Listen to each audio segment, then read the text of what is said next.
Welcome to The Truth in This Art. I am your host, Rob Lee. And today I have the pleasure to have on my podcast a Grammy Award winner, Professor, Trumpeter, and the Assistant Director of Bands for Tennessee State University, Aristocrat of Bands, AOB. Please welcome Professor Larry Jenkins. Welcome to the podcast. Appreciate it. Thank you so much, brother. It's a pleasure to be here. Absolutely. I was trying to channel, right? I was trying to channel Stevie Wonder from Do I Do? When he kind of goes off briefly. Yeah, for sure. That's my jam, bro. It's a good one. It's a good one. So, as we start off, I want to, again, thank you for making the time. And before we get into sort of the main conversation, the main themes of today's chat, would you mind sharing a bit about your background? What was it like growing up? Kind of, and how maybe some of those early moments in your life kind of help shape who you are creatively, academically, personally, however you want to answer that. But that's where I want to start off at. So me originally, I'm from Portsmouth, Virginia. So I'm from the coast. That's right next to Virginia Beach in Norfolk and everything. Grew up on the water. And anyways, I was a music head from a very young age. My dad had vinyl records all over the place and a big CD collection. This back in the days when, you could order a CD for a penny a month, all that crazy stuff. So, my mom sang in the church choir. So did both my grandmother and granddad. And I even found this very far from recent, but recently I found a picture of myself, as a child, maybe like 3 years old, with a toy saxophone. So, music was one of those things that just was a part of me from the get-go. And my mom would also tell a story about like me being in church, and when somebody would sing a wrong note or something happened, like I was already showing, you know what I mean? Like my ear was already developing. Yeah. And I got one more crazy story with that too. My mom said when she was pregnant with me, that there was a certain person who, maybe sang a little out of tune. And she said it never fails. And this sounds like almost folklore, but she said it never failed that I would be kicking inside every time. And I'm like, okay. She said she knew I was going to be a musician. But anyways, fast forward, I got in the band in middle school and started playing trumpet, fell in love with it. It was in the band at IC Northman High School. Loved it. And it was either going to be music or journalism, because I was also in that space in high school. I was the editor of our paper and just was, feeling that lane as well. But I went down to actually FAMU for a journalism workshop in between my junior and senior year. And when I heard the band outside playing, and this was their summer camp, and as I was typing and, editing the paper and doing those things, I was like, well, I think I'd rather be on my horn right now. And that was the moment that I knew. And going into that next year, then I saw TSU, and it was over with, audition, and the rest is history. Wow. That is, I like when we have those moments where I look at my trajectory a little bit, and I'm hearing that a little bit from you. It's just like, all right, I went from here to here, and there's not many more steps. It's not like a winding road, Mm-hmm, mm-hmm. Yeah. Yeah. I'm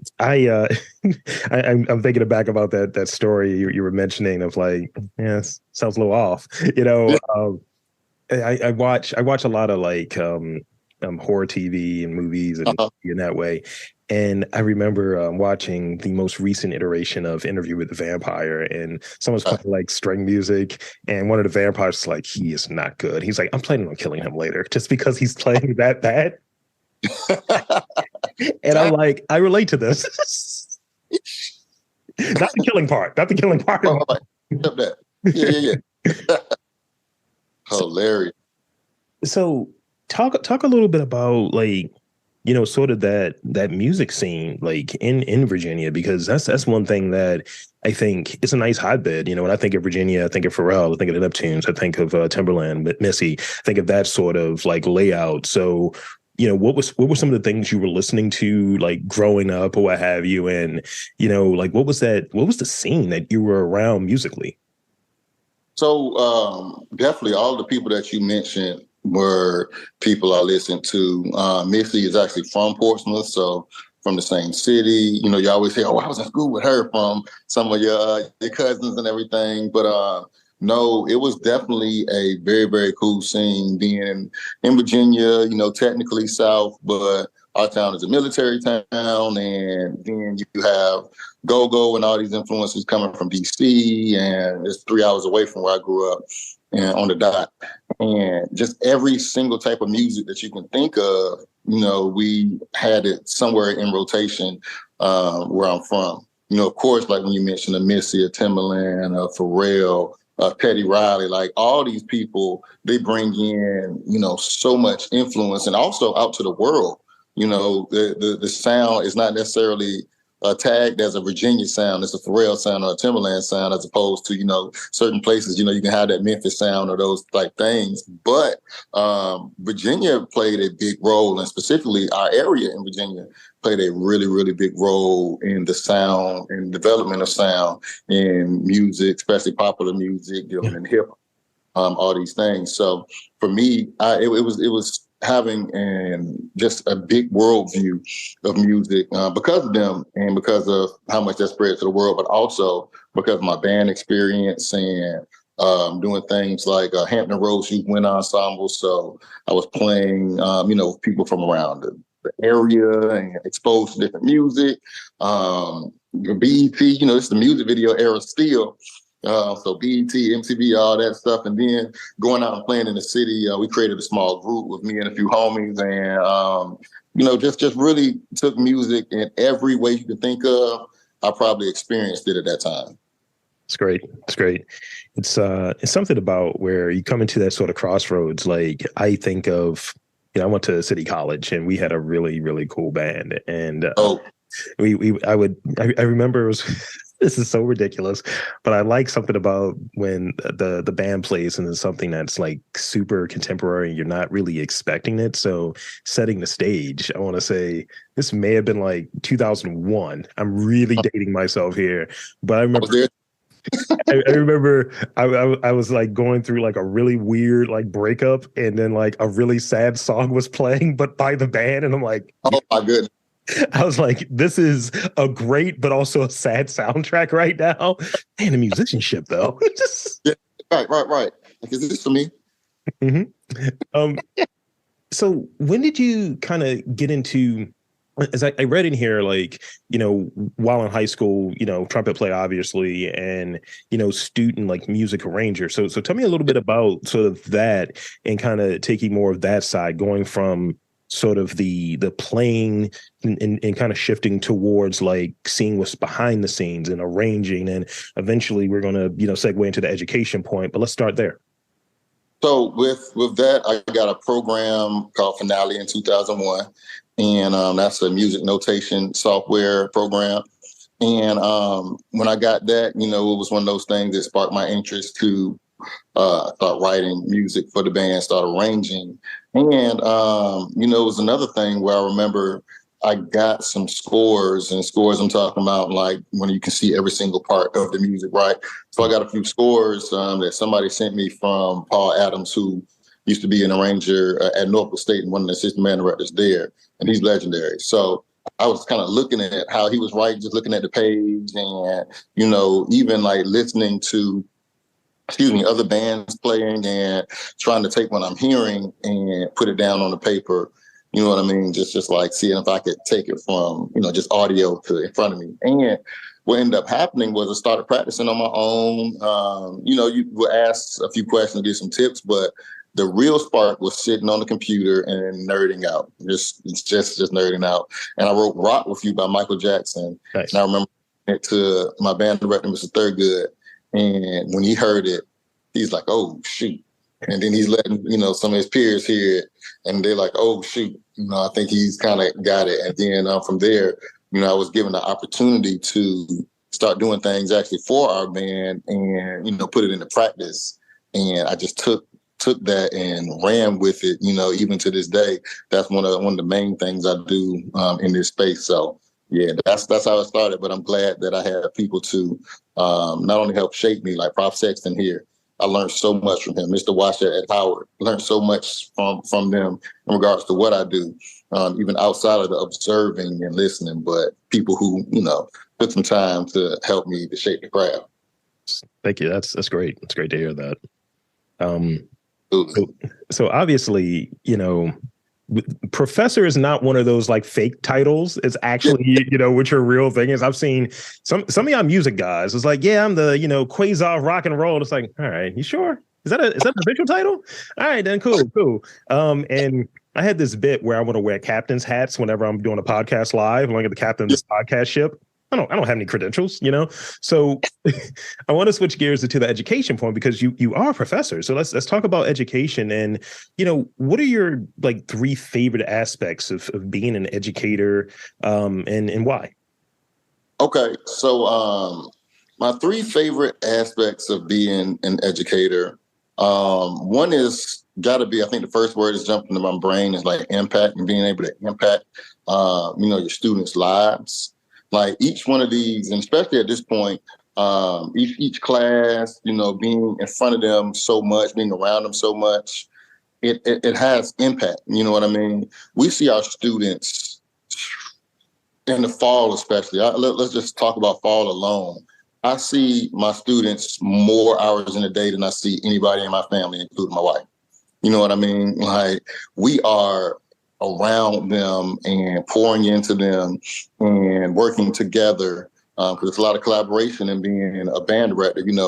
Yes, we are the educator in the traditional sense, but it's a collaboration. They don't want to see me out there marching. That's not the goal. So, we're all working together, but impact will be one. I think, let's see, number 2, and this is an interesting one. I'm a lifelong learner, and the education. I guess the point of this number 2 is the education goes both ways. You continue to learn as you go. It never stops. There are some things that our students are doing. There are some things that some kids who aren't in college yet that will be here in 5 years. They're going to come with some skill sets, some knowledge, some different things, some new apps or whatever that. I'm not privy to, or I might not understand. So you're continuing to learn. And I think that's an important aspect of education, that you don't stop learning and don't get to that headspace where, learning becomes a thing of the past. Mm-hmm.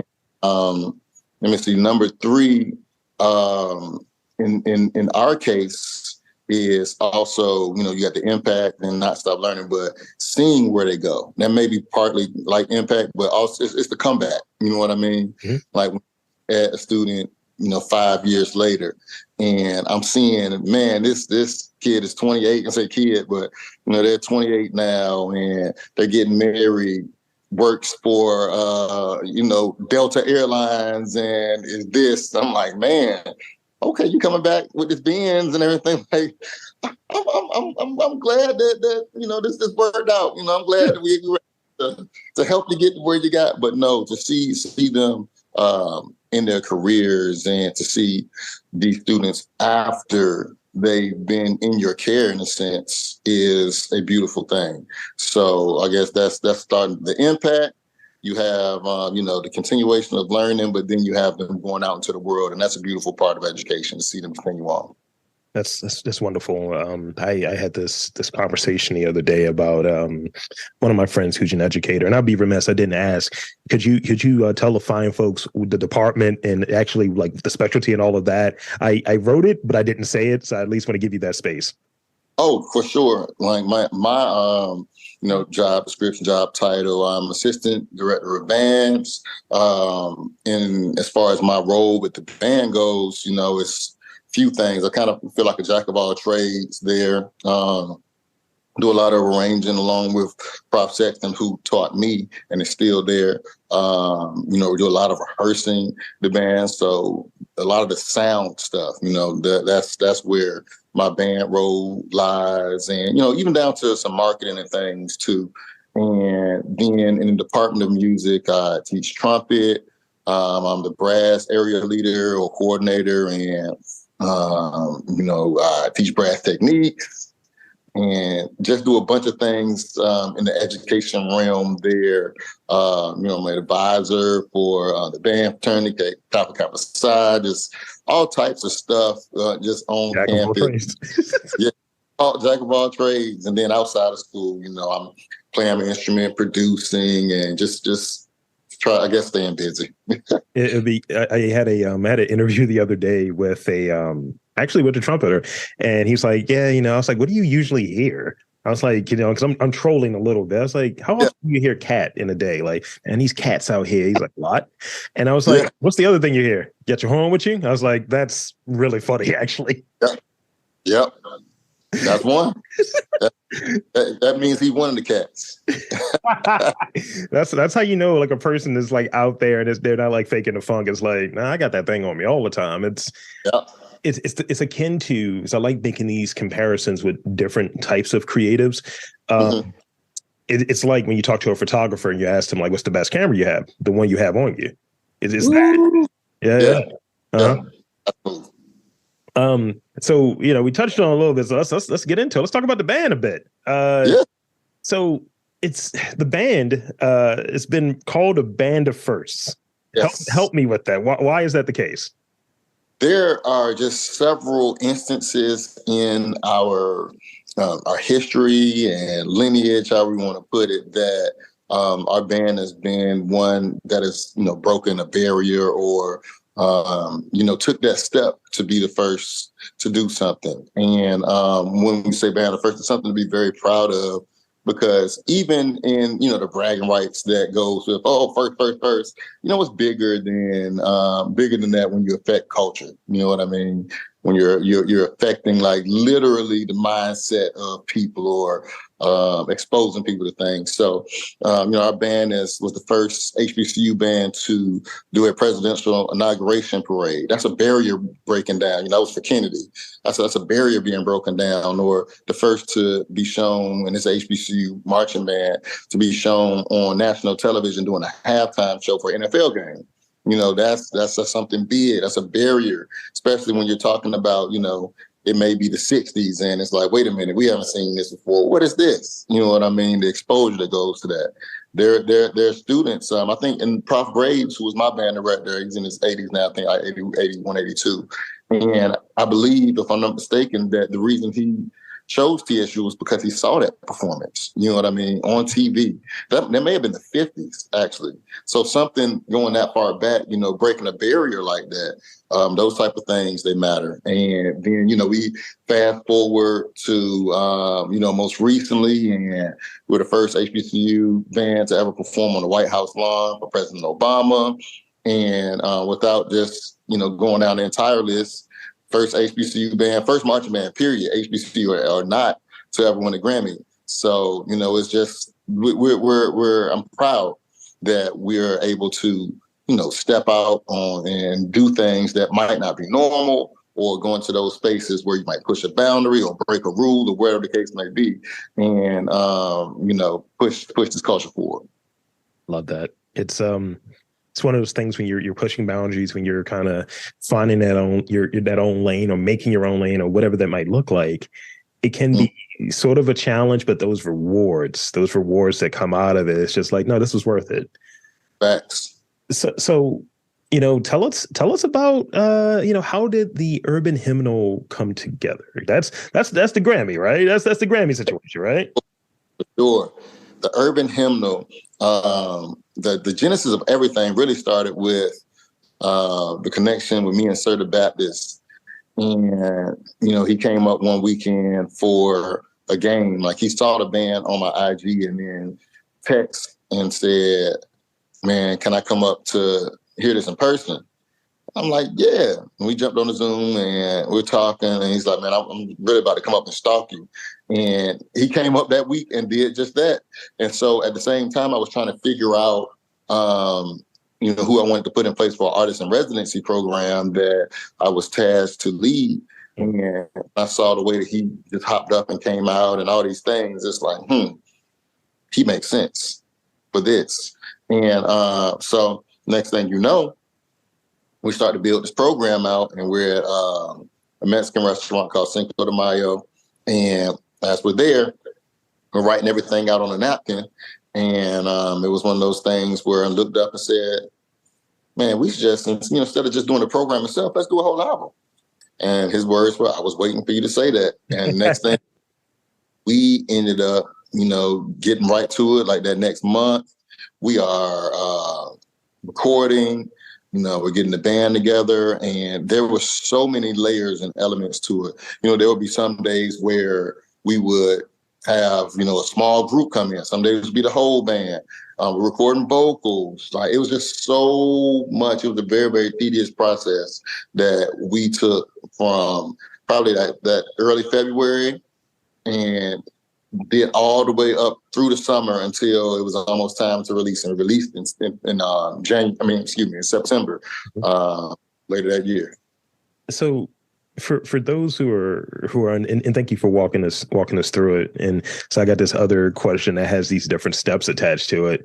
Oh yeah. What is that process like of sort of you work on a project, you put it out, you put everything into it, it goes well, you feel solid, and then you feel good about it.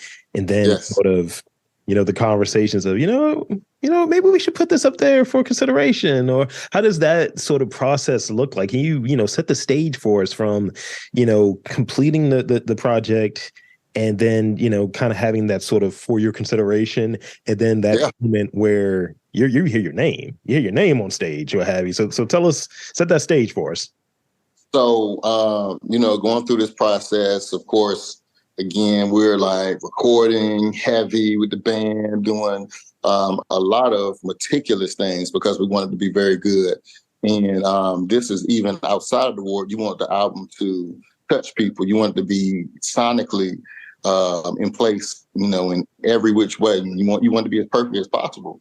And plus the artists who all, a lot of them being Sir's friends and those things, the artists who stepped in to be a part of this project with us and to make this history.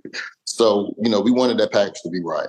As we are doing this and, working on our release, and we're now looking at, okay, I think we can go for, a Grammy for this. I think it's that good, or we think it's that good. And it's one of those things where we're now looking at the release date. All right, who's going to submit this? It has to be submitted by a member of the Recording Academy. At the time, I'm not a member, so I'm like, okay, how, get this done? Who's going to submit? And that's when Jay Ivy actually did our submission. Oh man, that is my guy. Shout out to Jay Ivy. And so all these things that we're starting to think about, and we put everything in place to do so. We get all the paperwork in, and we make a moment out of it where we bring, the news came out, everything like, hey, they're going to submit for a Grammy, which is unprecedented in itself for a marching band. So, we got that moment, and we released our album, in time to be considered.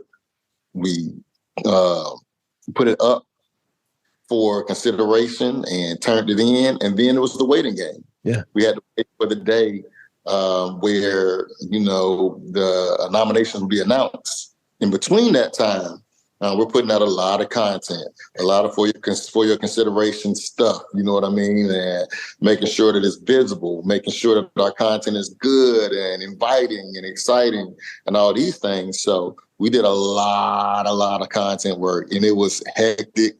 It was tiring, you know what I mean? Because you're thinking about it every day. And all that work to get to the point where, it was the day of the nominations, and I'm so nervous that day I can't really do anything. So I'm sitting at home, stomach and knots, and I'm watching the show top to bottom. And then it got to our category.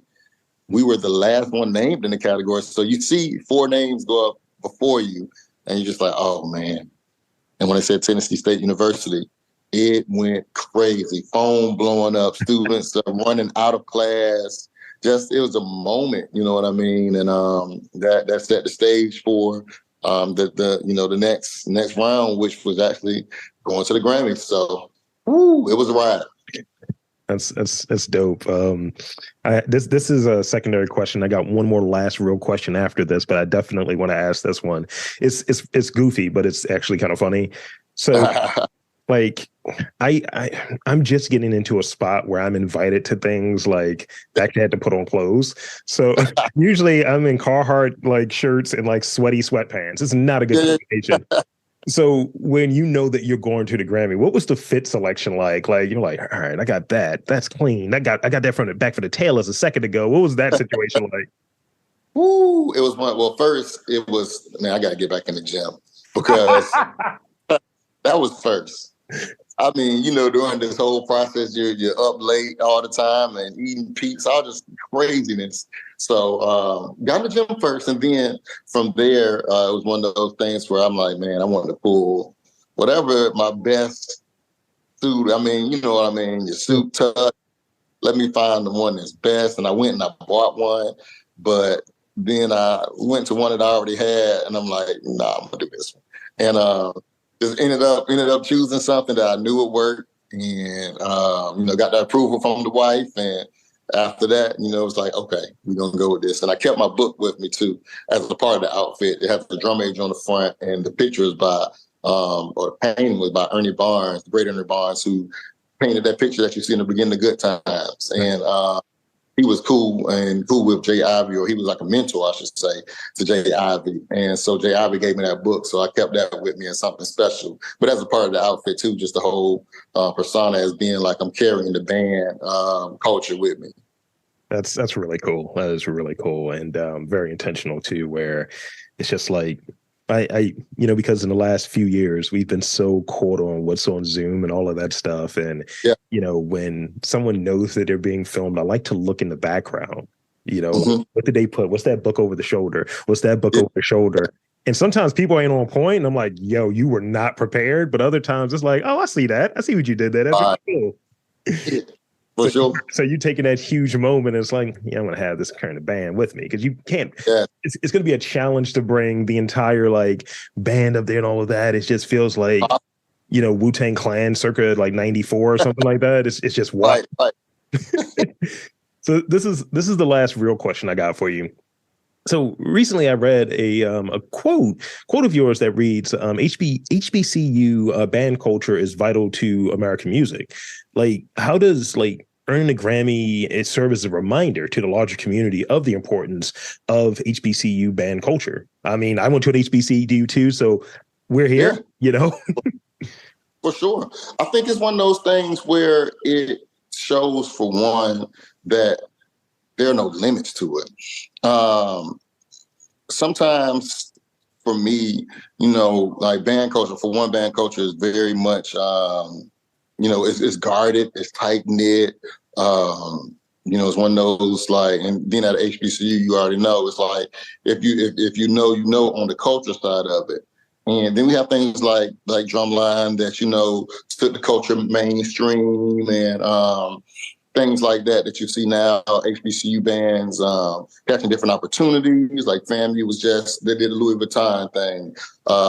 We just did, the Lakers halftime all the way from Tennessee. These type of things. Like you get these things that expose the world, I should say, to HBCU bands. But a lot of times, to me, it gets wrapped up in only a certain thing. Only the battle of the bands. You know what I mean? Who's got the bragging rights? Who's gonna do this? You see that side, but you also know that, our jazz band, played at the Midwest Clinton the first time HBCU ever. That's another band, the first one. But the first time HBCU performed, ensemble performed that. You know what I mean? So that's huge. But that's in a whole other lane that a lot of people won't even see. You have our wind ensemble, performing all up and down the coast, and did Chicago Symphony stage. You might not see that. Right. But that's major. So we're touching culture, even outside of the marching band itself. The HBCU band, period, is there's just layers. There's more than what meets the eye. And I think that the importance to it in this instance is that, being able to put out an album that is not traditional. You hear vocals, you know what I mean? You hear the marching band, but you also hear some stripped down versions where you can hear the flutes nice and clear. You hear some different sounds, and it shows the versatility. And then being able to win the Grammy shows the validity of it. You know what I mean? It's really validating in a different type of way that, putting out the album itself was big. Mm-hmm. You know what I mean? And there is a pride that goes in that and accomplishing it and knowing that it is that good.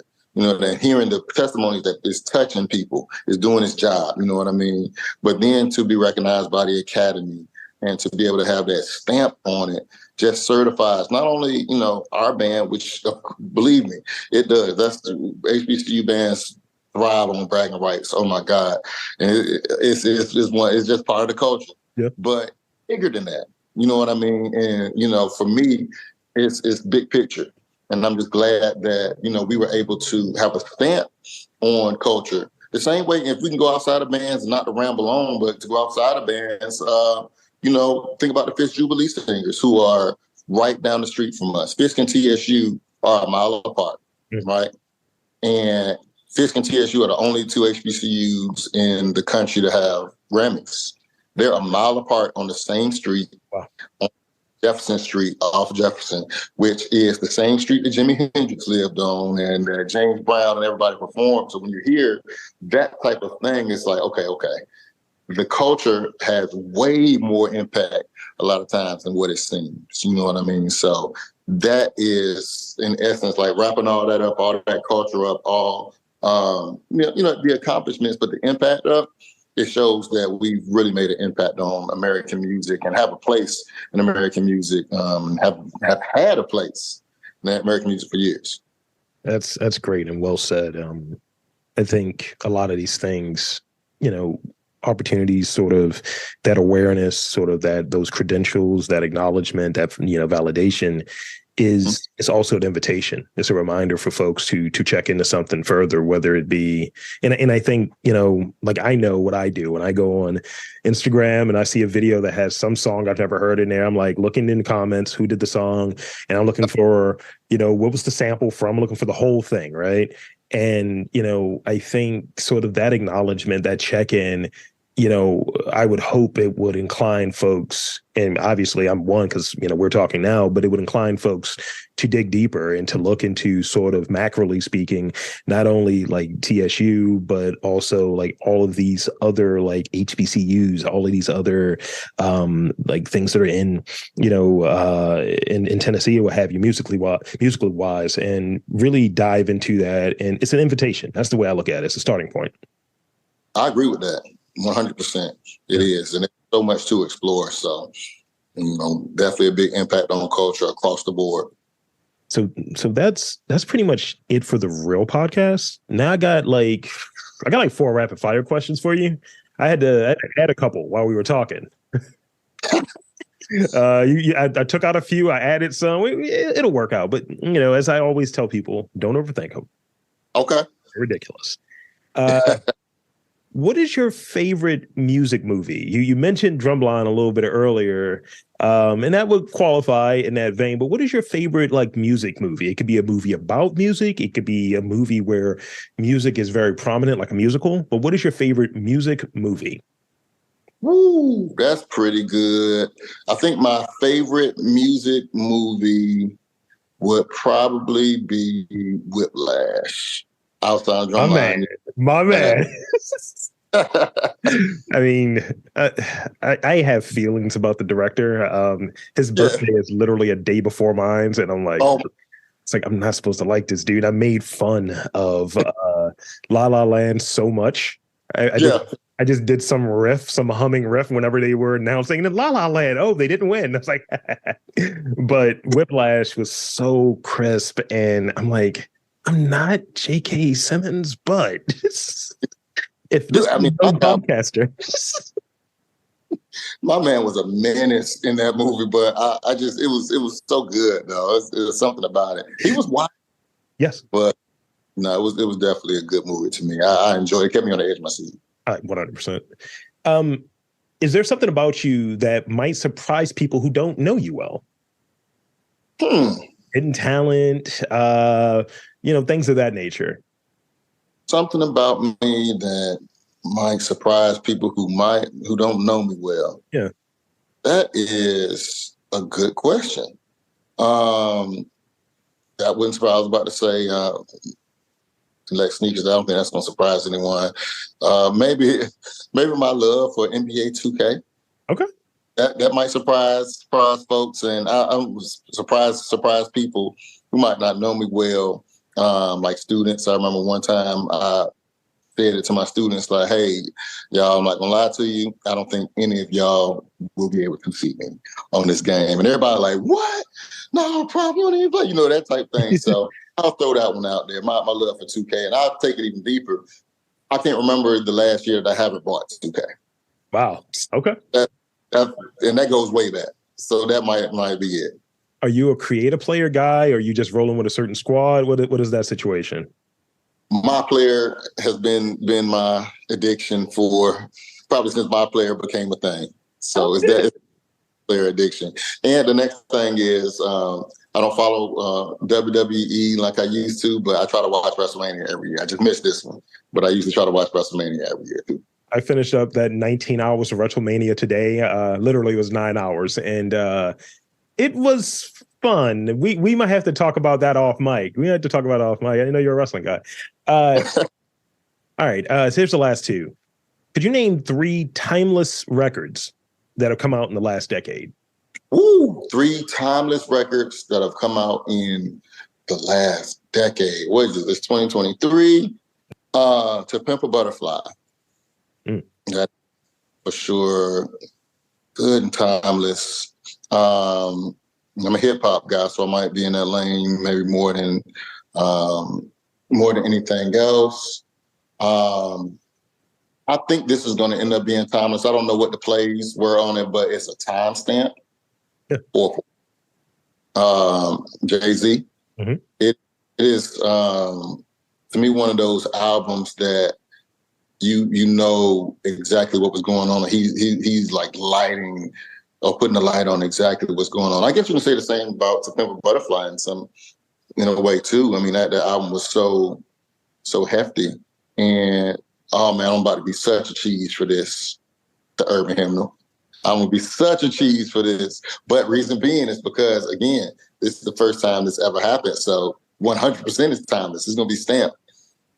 I like it. It's a version of shameless plugs, but also I dig it. On the same page. We're on the same page. It's the spectacle thing. It's the beard and the glasses. That's what we have. Yeah. So this is the last one. This is the last one. You touched on pizza earlier, so I got to ask you. After, let's say, a long day, doing all of the, just doing all the jack of all trade things that one does. Yeah. What is a food that you just crave that you're like, it needs to be good, it needs to be quick, but I'm gonna need it?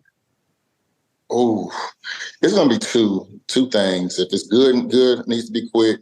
You mentioned pizza. Yes, I like the nice pepperoni, mushroom, thin slice.